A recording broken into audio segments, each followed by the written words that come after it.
दोस्तों ये कहानी आज की नहीं बल्कि आज से कई साल पुरानी है।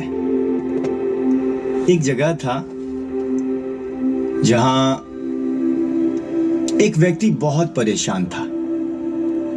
वो किसी भी काम में सफल होना चाहता था, लेकिन वो सफल नहीं हो पाता था। यदि वो कोई कार्य करता और एक बार में उसे सफलता नहीं मिलती तो वो जो है उस काम को छोड़ के दूसरे कामों में लग जाता था। एक दिन की बात है, उस व्यक्ति की मुलाकात एक सुकरात से हुई और उस व्यक्ति ने उनकी सफलता का रहस्य पूछा। सुकरात ने उस व्यक्ति को अगले दिन नदी के किनारे मिलने के लिए कहा। अगले दिन जब वो व्यक्ति सुकरात को मिला तो वो उसको अपने साथ नदी के बीचों बीच पानी में ले गए और जब पानी में वो गया तो उसका सर पकड़ के वो जो है अपने हाथों से नदी को बीचे बीच जो है उसे डुबोना शुरू कर दिए।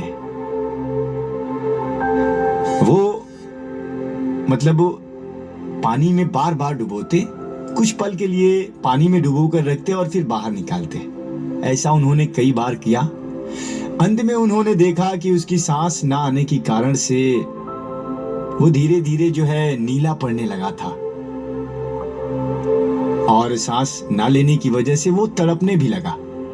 दोस्तों ये देख सुकरात ने उस व्यक्ति को नदी से बाहर निकाला और पूछा कि एक बात बताओ, नदी के अंदर तुम्हें सबसे ज्यादा किस चीज की जरूरत महसूस पड़ रही थी? किस चीज को पाने के लिए तुम सबसे ज्यादा तड़प रहे थे?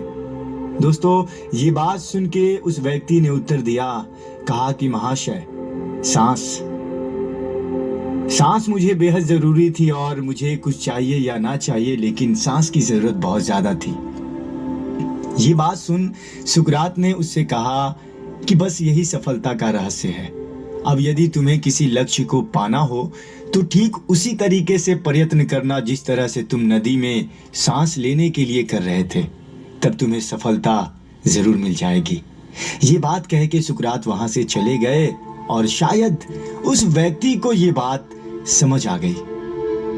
दोस्तों कहानी यहीं पे खत्म हो जाती है, लेकिन इस कहानी से हमें एक बहुत बड़ी सीख मिलती है। कहा जाता है कि अगर जिंदगी में कुछ पाना हो तो अपने तरीके बदलो दोस्तों, इरादे नहीं। और आगे कहा जाता है कि सफलता की खुशी मानना अच्छा है। सफलता की खुशी मानना और मनाना दोनों अच्छा है, लेकिन उससे जरूरी है कि अपनी असफलता से आप कुछ सीख लें। कहानी कैसी लगी हमें जरूर बताइए।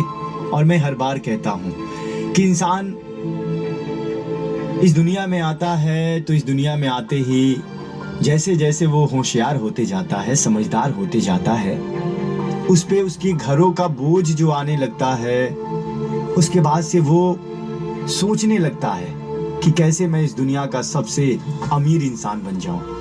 दोस्तों हर किसी के माइंड में यही बात रहता है कि कैसे मैं इस दुनिया का सबसे अमीर और पैसे वाला आदमी बन जाऊं, लेकिन कोई ये नहीं सोचता कि मैं कैसे इस दुनिया का सबसे अच्छा इंसान बन जाऊं।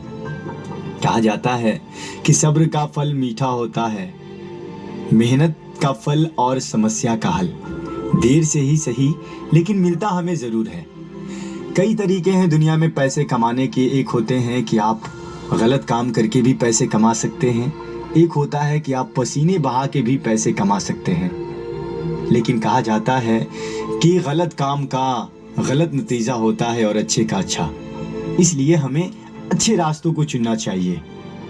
यदि गलत से ही ज़्यादा पैसे कमाए जाते दोस्तों, तो दुनिया के इतने सारे लोग जो है मेहनत क्यों करते?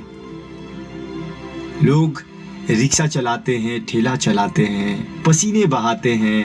विदेश में बहुत सारे हमारे लिसनर हैं जो अभी मेरी आवाज़ सुन रहे हैं, वो वहाँ पे भी बहुत ज़्यादा मेहनत करते हैं, तब जाके उन्हें कुछ पैसा मिलता है।